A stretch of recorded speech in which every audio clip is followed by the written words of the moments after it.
유산을 다 줬는데 병원에 누워 있어도 안 옵니다. 전화를 해도 받지 않습니다. 그렇게 연락이 끊깁니다. 이게 남의 이야기 같으신가요? 아닙니다. 지금 대한민국에서 가장 많이 들리는 건 바로 이런 부모의 한숨입니다. 안녕하세요. 노후 자산 전문가 최종열입니다. 수십 년 동안 피땀 흘려 모은 재산, 자식 잘 되라고, 편하게 살라고 집도 넘기고 땅도 넘겼습니다. 그런데 돌아온 건 뭔지 아십니까? 전화 한 통 없는 자식, 짐처럼 여기는 눈빛, 그리고 텅 빈 통장과 병든 몸 하나뿐입니다. 보건복지부 조사에 따르면 자녀에게 유산을 미리 준 부모의 60% 이상이 오히려 자식과 멀어졌다고 합니다. 부모가 아프다 해도 바빠서 못 간다 하고 외롭다 말해도 엄마가 너무 예민하신 거라며 대수롭지 않게 넘깁니다. 그러면서 새 차 뽑고 여행 가고 명품 사는 건 잘도 합니다. 부모가 준 유산으로요. 이걸 뭐라고 부르시겠습니까? 사랑입니까? 아닙니다. 배신입니다. 사랑도 중요하고 가족 간의 정이 소중한 건 맞지만 세상은 냉정합니다. 주도권을 놓친 부모는 아무리 사랑을 주어도 끝은 비참해집니다. 그래서 요즘 똑똑한 부모들은 절대 그렇게 하지 않습니다. 그 대신 지혜로운 방법으로 유산을 남깁니다. 오늘 영상에서는 왜 유산을 함부로 미리 주면 안 되는지 그 현실적인 이유를 낱낱이 파헤쳐 보겠습니다. 그리고 가장 중요한 것, 자녀와의 좋은 관계는 그대로 지키면서 내 재산과 남은 인생을 당당하게 지켜낼 수 있는 새로운 방법들을 알려드릴 것입니다. 오늘 영상 끝까지 보시면 당장 무엇부터 준비해야 할지 그 길이 선명하게 보이실 겁니다. 구독과 좋아요 먼저 눌러주시고 여러분의 소중한 노후를 위해 준비한 이야기이니 꼭 끝까지 함께해 주시길 바랍니다. 그렇다면 도대체 왜 평생을 바쳐 모은 소중한 재산을 자녀에게 미리 물려주면 안 되는 것일까요?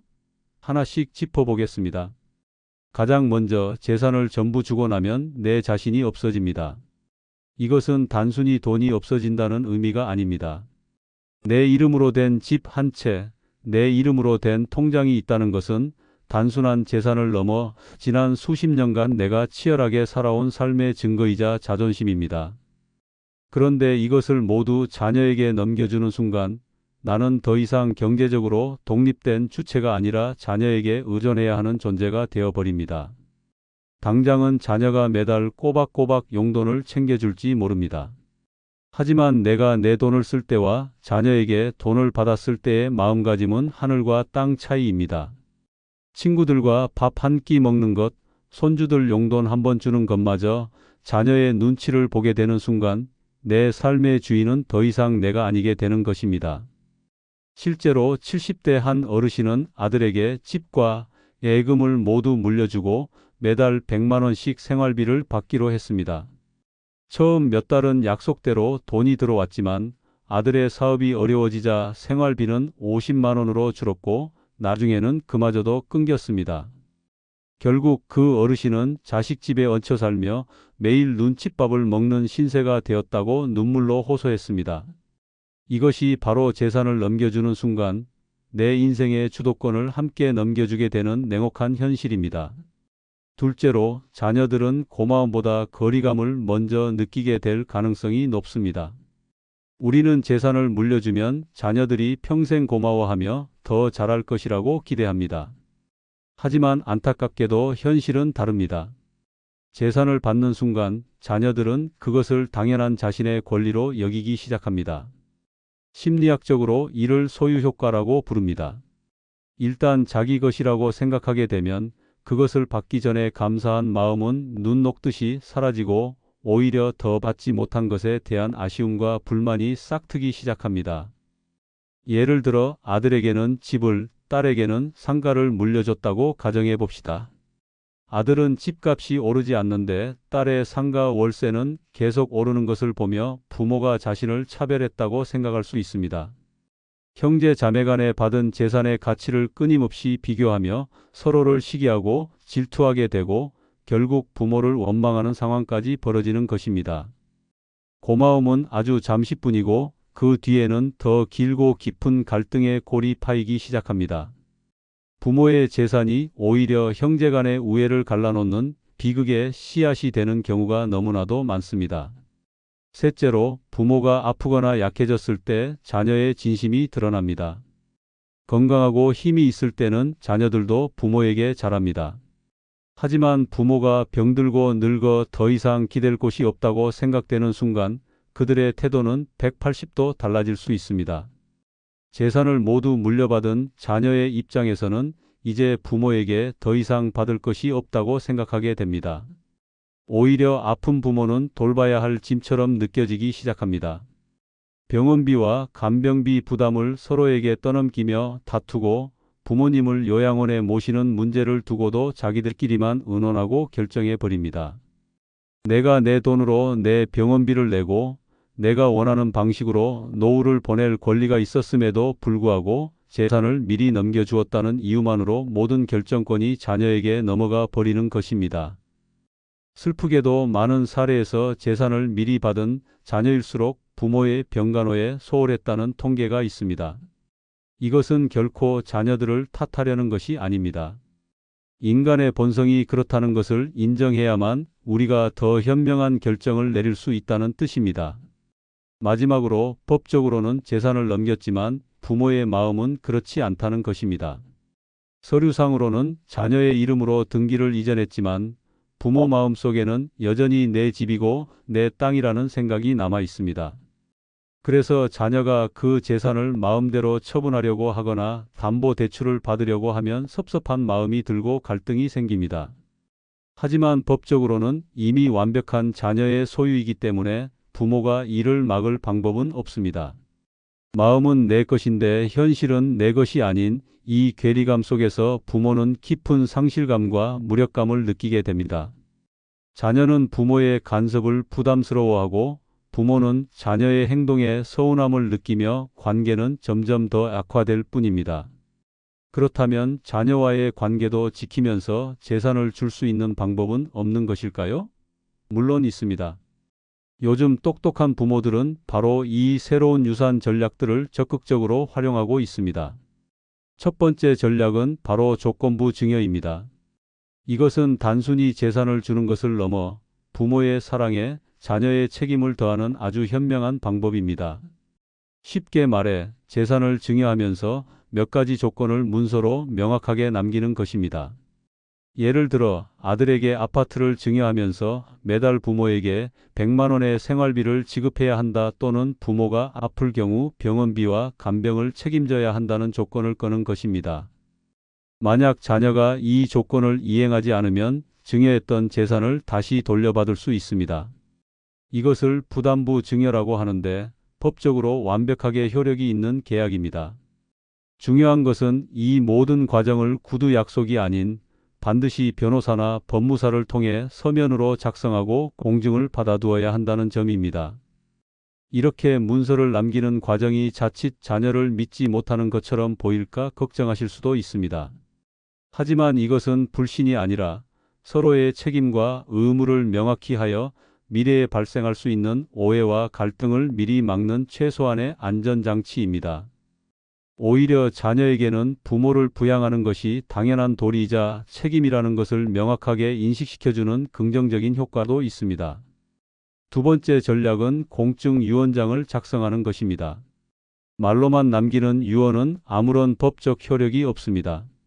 형제들이 모두 모인 자리에서 아버지가 큰아들에게 집을 주겠다고 약속했더라도 다른 자녀들이 동의하지 않으면 그 약속은 휴지 조각이 될 뿐입니다. 하지만 법적인 요건을 갖춰 작성하고 공증까지 받은 유언장은 그 어떤 말보다 강력한 법적 울타리가 되어줍니다. 유언장을 작성하면 내가 죽은 후에 내 재산을 누구에게 어떻게 나누어 줄지 명확하게 정할 수 있습니다. 특정 자녀에게 재산을 더 물려주고 싶거나 사회에 환원하고 싶을 때, 또는 자녀가 아닌 다른 사람에게 재산을 남기고 싶을 때 유언장은 내 마지막 의사를 가장 확실하게 실현시켜주는 수단이 됩니다. 특히 자녀들 간의 사이가 좋지 않거나 재산을 둘러싼 다툼의 소지가 조금이라도 있다면 공증 유언장은 선택이 아니라 필수입니다. 유언장 작성 절차는 생각보다 복잡하지 않습니다. 신분증과 인감도장, 재산 관련 서류를 가지고 2명의 증인과 함께 공증 사무실에 방문하면 변호사가 법적 효력에 문제가 없도록 꼼꼼하게 작성을 도와줍니다. 비용은 재산 가액에 따라 다르지만 보통 수십만 원에서 수백만 원 정도입니다. 이 비용을 아끼려다 자녀들이 수천만 원, 수억 원의 상속 소송으로 고통받는 것을 막을 수 있다면 결코 아까운 돈이 아닐 것입니다. 세 번째 전략은 바로 신탁 제도를 활용하는 것입니다. 신탁이라는 말이 조금 생소하고 어렵게 느껴지실 수 있습니다. 하지만 이것은 내 재산을 지키는 가장 안전하고 확실한 안전벨트라고 생각하시면 쉽습니다. 신탁은 살아있는 동안에는 물론이고 내가 세상을 떠난 후까지도 내 뜻대로 재산을 관리하고 사용할 수 있도록 은행이나 증권사 같은 금융기관에 재산을 맡기는 제도입니다. 예를 들어 내가 가진 상가 건물을 신탁회사에 맡기면서 내가 살아있는 동안에는 매달 나오는 월세를 나에게 생활비로 지급하고 내가 사망한 후에는 건물을 처분해서 그 돈을 자녀들에게 똑같이 나누어 주라고 계약할 수 있습니다. 이렇게 하면 내가 갑자기 치매에 걸리거나 건강이 악화되어 재산을 관리할 능력이 없어져도 신탁회사가 계약 내용에 따라 내 재산을 안전하게 관리해주고 내 생활비를 꼬박꼬박 챙겨줍니다. 자녀들이 사업 실패 등을 이유로 부모의 재산을 담보로 대출을 받거나 팔아치우는 것을 원천적으로 막을 수 있습니다. 또한 내가 세상을 떠난 후에도 자녀들이 재산을 한 번에 탕진하지 않도록 매달 일정 금액씩 생활비 형태로 나누어 지급하도록 설정할 수도 있습니다. 이처럼 신탁은 예측 불가능한 노년의 돌발 상황에 대비하고 내가 원하는 방식대로 재산이 사용되도록 하는 가장 강력하고 현대적인 방법입니다. 물론 신탁 보수라는 비용이 발생하지만 내 소중한 재산과 평온한 노후를 지키는 가장 확실한 투자라고 생각할 수 있습니다. 자, 이렇게 세 가지 새로운 유산 전략에 대해 알아보았습니다. 조건부 증여, 공증 유언장, 그리고 신탁. 저마다 장점이 뚜렷하기 때문에 어떤 것이 정답이라고 말하기는 어렵습니다. 가장 중요한 것은 바로 여러분 각자의 상황에 맞는 최적의 방법을 찾는 것입니다. 같은 조건부 증여도 누군가에게는 최고의 선택이지만 다른 누군가에게는 오히려 갈등의 씨앗이 될 수 있습니다. 그래서 전략을 선택하기 전에는 반드시 내 가족의 특성과 재산 구조, 건강 상태를 함께 고려해야 합니다. 그럼 지금부터 상황별 기준을 말씀드려 보겠습니다. 들으시면서 여러분의 상황에 대입해 보시길 바랍니다. 첫 번째, 자녀와 관계는 좋지만 책임감이 부족한 경우입니다. 평소 연락도 잘하고 웃으며 지내지만 약속을 잘 지키지 않거나 꾸준함이 부족한 자녀가 있습니다. 이런 경우는 조건부 증여가 효과적입니다. 부모가 원하는 최소한의 조건을 미리 정해 문서로 남기면 자녀 입장에서도 책임을 다해야 하는 기준이 생깁니다. 예를 들어 한 달에 한 번 부모 집 방문, 병원 동행, 위급 시 연락 유지 같은 조건입니다. 이런 조건이 있으면 자녀도 마음을 놓지 않고 부모와의 연결을 유지하게 됩니다. 실제로 법률구조공단이 조사한 결과 조건부 증여 계약을 체결한 가정에서 부모와 자녀 간 연락 빈도가 평균 1.8배 늘었다고 합니다. 두 번째, 자녀 간 사이가 예민하거나 재산 분배 구조가 복잡한 경우입니다. 형제 자매 사이에 미묘한 경쟁심이 있거나 이미 재산 지원에 차이가 있는 경우에는 공증 유언장이 필요합니다. 특히 부동산과 금융자산, 사업체 지분 등 종류가 다른 재산이 섞여 있는 경우에는 분쟁 가능성이 더 높습니다. 공증 유언장은 부모의 뜻을 법적 효력을 갖춘 형태로 남기기 때문에 형제 간 말다툼이나 오해를 줄일 수 있습니다. 예를 들어 아파트는 장남, 상가는 차남, 예금은 막내에게 주되 장례비와 병원비를 우선 충당하도록 지정할 수 있습니다. 이런 문서가 있으면 가족 모두가 부모의 뜻을 존중하게 됩니다. 세 번째, 돌발 상황이나 건강 악화가 우려되는 경우입니다. 치매, 중풍, 사고 등으로 판단 능력을 잃게 되면 아무리 자녀가 효자 효녀라도 재산 관리가 엉뚱한 방향으로 흐를 수 있습니다. 신탁 제도는 이런 상황을 예방하는 데 매우 유용합니다. 신탁 계약을 하면 내가 살아있을 때도 내가 원하는 방식으로만 재산을 쓰도록 정할 수 있고, 건강이 악화되면 미리 지정한 조건에 따라 관리가 이루어집니다. 예를 들어 매달 생활비 150만 원만 쓰게 하고 나머지는 의료비와 장례비에만 쓰도록 지정할 수 있습니다. 이렇게 세 가지 기준만 잡아도 여러분 상황에 맞는 선택이 한층 명확해집니다. 중요한 것은 나와 가족의 현실을 직시하고 감정보다 실리를 우선하는 것입니다. 사랑을 지키려면 사랑을 주는 방식도 전략적으로 선택해야 합니다. 지금까지는 재산을 안전하게 주는 방법에 대해 말씀드렸지만 경우에 따라서는 재산이 아니라 빚이 상속될 수도 있습니다. 재산이 많지 않거나 혹은 채무가 더 많을 수 있는 상황이라면 상속 포기나 한정 승인을 반드시 알아두셔야 합니다. 상속은 재산뿐 아니라 채무도 함께 이어집니다. 부모가 남긴 빚이 있다면 그 빚까지 고스란히 자녀가 떠안게 되는 것이 법의 원칙입니다. 그래서 법은 두 가지 제도를 두고 있습니다. 첫 번째는 상속 포기입니다. 상속 포기는 말 그대로 모든 상속 권리와 의무를 포기하는 것입니다. 재산도 안 받고 빚도 안 받는 선택입니다. 상속 포기를 하려면 상속 개시일, 즉 부모가 돌아가신 날로부터 3개월 이내에 가정법원에 신청해야 합니다. 이 기간을 놓치면 빚까지 모두 떠안게 됩니다. 신청 절차는 어렵지 않습니다. 가까운 가정법원 민원실에 상속 포기 심판 청구서를 제출하고 가족관계 증명서, 사망진단서, 주민등록등본 등 서류를 함께 내면 됩니다. 보통 심리기간은 1개월 내외이며 인지대와 송달료를 포함한 비용은 1만 원에서 2만 원 수준입니다. 두 번째는 한정승인입니다. 한정승인은 상속받은 재산의 범위 안에서만 채무를 변제하는 제도입니다. 예를 들어 부모가 1억 원의 빚을 남겼지만 5천만 원짜리 예금만 있다면 그 예금으로만 빚을 갚고 나머지는 갚을 의무가 없습니다. 즉, 내 재산에서 빚을 갚을 필요가 없는 것입니다. 한정 승인 역시 상속 개시일로부터 3개월 이내에 가정법원에 신청해야 하며 상속 재산과 채무 목록을 제출해야 합니다. 법원에서 심리 후 결정문이 내려오면 채무 변제 절차를 법이 정한 순서에 따라 진행하면 됩니다. 많은 분들이 상속 포기와 한정 승인을 헷갈려 하십니다.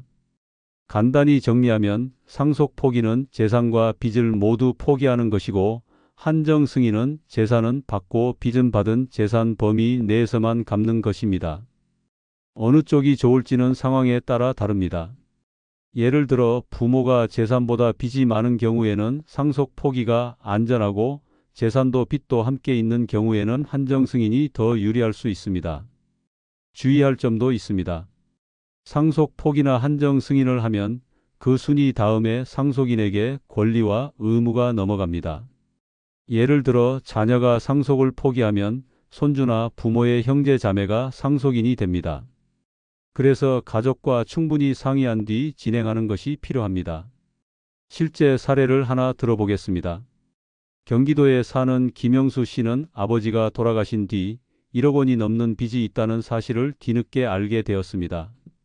다행히 주변 지인의 조언으로 사망 후 2개월째 되는 날 가정법원에 상속 포기를 신청했고 덕분에 빚을 물려받지 않을 수 있었습니다. 만약 이 제도를 몰랐다면 평생 갚아야 할 빚을 떠안을 뻔한 것입니다.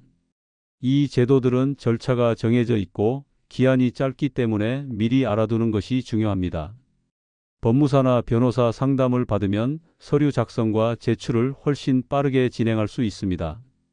요즘은 일부 지자체에서 상속 포기나 한정 승인 무료 상담을 운영하니 거주지 복지센터나 법률구조공단에 문의해 보는 것도 좋습니다. 재산을 지키는 것도 중요하지만 원치 않는 상속을 막는 일은 더 중요합니다. 부모의 빚이 자녀의 짐이 되지 않도록 혹은 내 빚이 내 자녀에게 부담이 되지 않도록 상속 포기와 한정 승인 제도를 반드시 기억해 두시기 바랍니다. 자, 이제 우리는 왜 재산을 미리 주면 안 되는지, 그리고 어떤 현명한 대안들이 있는지 충분히 알게 되었습니다. 하지만 아는 것에만 그치면 아무것도 달라지지 않습니다. 이제는 직접 행동에 나서야 할 때입니다. 너무 복잡하고 어렵게 생각하지 마십시오. 제가 지금부터 알려드리는 5단계 준비 방법을 차근차근 따라오시면 누구나 자신의 품위 있는 노후를 스스로 설계할 수 있습니다. 첫 번째 단계는 바로 내 인생의 자산 지도를 그리는 것입니다. 거창한 것이 아닙니다. 깨끗한 공책 한 권을 펴고 내가 가진 모든 것을 정직하게 적어보는 시간입니다. 내가 사는 이 집, 은행에 넣어둔 예금과 적금, 혹시라도 가입해둔 보험이나 주식, 자녀에게 빌려준 돈까지 꼼꼼하게 목록을 만듭니다. 반대편에는 빚도 정확하게 적어야 합니다. 주택담보대출금, 카드값, 혹시 내가 누군가의 보증을 서준 것이 있다면 그것까지도 빠짐없이 기록해야 합니다. 이 과정을 통해 우리는 안개 속에 가려져 있던 내 재산의 전체 모습을 비로소 선명하게 마주하게 됩니다. 평생 땀 흘려 이룬 것들에 대한 자부심과 함께 해결해야 할 숙제들도 눈에 보일 것입니다. 조금은 막막하고 감정적으로 힘든 과정일 수 있습니다. 하지만 이 자산 지도야말로 앞으로의 모든 계획을 세우는 가장 단단한 주춧돌이 되어줄 것입니다.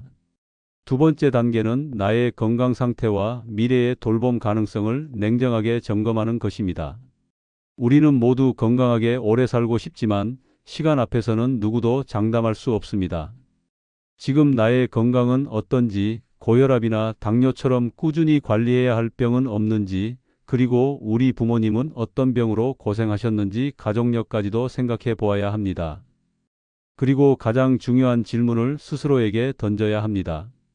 만약 내가 거동이 불편해지거나 치매에 걸려 누군가의 돌봄이 필요해진다면 과연 누가 나를 돌봐줄 수 있을까? 배우자가 나를 돌볼 체력이 될까? 아니면 자녀들이 기꺼이 나설 수 있을까? 자녀들의 직장과 가정 형편, 사는 거리까지 현실적으로 고려해야 합니다. 또한 돌봄에는 돈이 듭니다. 요양원에 입소하는 비용은 한 달에 얼마인지, 간병인을 쓰려면 어느 정도의 돈이 필요한지 구체적인 정보를 찾아보고 내가 가진 돈으로 감당할 수 있는 수준인지 계산해 보아야 합니다. 이 점검을 통해 우리는 막연한 기대가 아닌 현실에 발 디딘 노후 계획을 세울 수 있습니다. 세 번째 단계는 법적인 효력은 없지만 내 진심을 담은 마음의 유언 초안을 작성해 보는 것입니다. 이것은 재산을 누구에게 얼마를 주겠다는 식의 차가운 계산서가 아닙니다. 자녀 한 명 한 명에게 그리고 배우자에게 전하고 싶은 마음의 편지를 쓰는 시간입니다. 이 집에는 우리 가족의 어떤 웃음소리가 담겨 있는지, 이 반지를 살 때는 어떤 마음이었는지 재산 하나하나에 깃든 추억과 의미를 적어 내려갑니다. 자녀들이 앞으로 어떻게 살았으면 좋겠는지 부모로서 마지막으로 남기고 싶은 당부의 말도 좋습니다. 왜 이런 결정을 내리게 되었는지 그 배경을 차분히 설명하는 과정 속에서 나 자신도 미처 몰랐던 내 마음의 소리를 듣게 될 것입니다. 이 마음의 유언은 훗날 법적인 유언장을 작성할 때 훌륭한 밑그림이 되어줄 뿐만 아니라 자녀들에게는 돈보다 더 값진 부모의 사랑과 삶의 철학을 물려주는 소중한 유산이 될 것입니다. 네 번째 단계는 이제 전문가의 도움을 받을 시간입니다. 혼자서 모든 것을 완벽하게 준비하기는 어렵습니다. 내가 그린 자산 지도와 마음의 유언을 들고 전문가와 상담할 약속을 잡으십시오. 재산 분배와 관련된 법적인 문제는 변호사나 법무사에게, 세금 문제는 세무사에게, 신탁과 같은 금융상품은 은행이나 증권사의 전문가에게 조언을 구해야 합니다. 전문가들은 우리가 미처 생각하지 못한 법적인 문제나 세금 폭탄을 피할 수 있는 길을 알려줄 것입니다. 상담 비용이 아깝다고 생각하지 마십시오. 수십만 원의 상담 비용으로 수천만 원, 수억 원의 손해를 막고 가족 간의 불필요한 다툼을 예방할 수 있다면 이것이야말로 가장 가치 있는 투자입니다. 마지막 5번째 단계는 가장 어렵지만 반드시 거쳐야 할 관문입니다. 바로 자녀들과 정중하게 대화하는 것입니다. 이 모든 준비를 마친 후에 여러분은 더 이상 자녀들의 눈치를 보는 약한 부모가 아닙니다. 자신의 노후에 대한 확고한 계획과 철학을 가진 당당한 어른입니다. 자녀들을 모두 불러 모아 통보하는 자리가 아닌 부모의 인생 계획을 공유하는 자리를 만드십시오. 내가 왜 이런 결정을 내렸는지, 남은 인생을 어떻게 존엄하고 행복하게 마무리하고 싶은지 차분하게 설명하십시오. 자녀들이 혹시 서운함을 표현하거나 반대 의견을 내놓을 수도 있습니다. 그럴 때는 그들의 말을 끝까지 들어주고 감정을 이해하려는 노력을 보여주십시오. 하지만 최종 결정은 오롯이 여러분의 몫이라는 것을 분명히 해야 합니다. 이 대화의 목표는 자녀들의 동의를 얻어내는 것이 아니라 부모의 생각을 이해시키는 것입니다. 이 과정을 통해 자녀들은 부모의 재산을 기다리는 입장이 아니라 부모의 독립적이고 존엄한 삶을 응원하는 든든한 조력자로 거듭나게 될 것입니다. 오늘 우리는 참으로 중요하고 현실적인 이야기를 나누었습니다. 유산은 단순히 돈과 재산을 나누는 행위가 아닙니다. 그것은 내가 평생을 어떻게 살아왔고 남은 삶을 어떻게 마무리하고 싶은지에 대한 존엄한 의지의 표현입니다. 자식에게 모든 것을 내어주고 의존하는 삶이 아니라 내 인생의 마지막 순간까지 당당한 주인으로 살아갈 권리를 지키는 일입니다. 이제는 자녀가 아니라 바로 내가 내 삶을 책임지는 방식으로 인생을 아름답게 마무리할 때입니다. 절대 늦지 않았습니다. 오늘부터 시작하시면 됩니다. 오늘 영상이 여러분의 마음에 조금이라도 울림을 주었다면 구독과 좋아요, 알림 설정까지 꼭 부탁드립니다. 그리고 주변에 비슷한 고민을 하고 있는 친구나 이웃이 있다면 이 영상을 공유해서 좋은 지혜를 함께 나누어 주십시오. 또한 오늘 내용을 보시고 떠오르는 생각이나 비슷한 경험담이 있으시다면 주저하지 마시고 아래 댓글로 남겨주십시오. 여러분의 소중한 한마디 한마디가 서로에게 큰 위로와 용기가 될 것입니다. 다음 시간에는 더욱 흥미롭고 깊이 있는 주제로 찾아뵙겠습니다. 많은 분들이 궁금해하시는 중년의 불륜, 그것이 단순히 성욕 때문이 아니라는 사실을 알고 계십니까? 그 뒤에 숨겨진 진짜 이유, 바로 이 감정 때문입니다. 다음 영상도 절대 놓치지 마시길 바랍니다. 끝까지 함께해 주셔서 감사합니다. 여러분의 행복한 노후를 응원하겠습니다.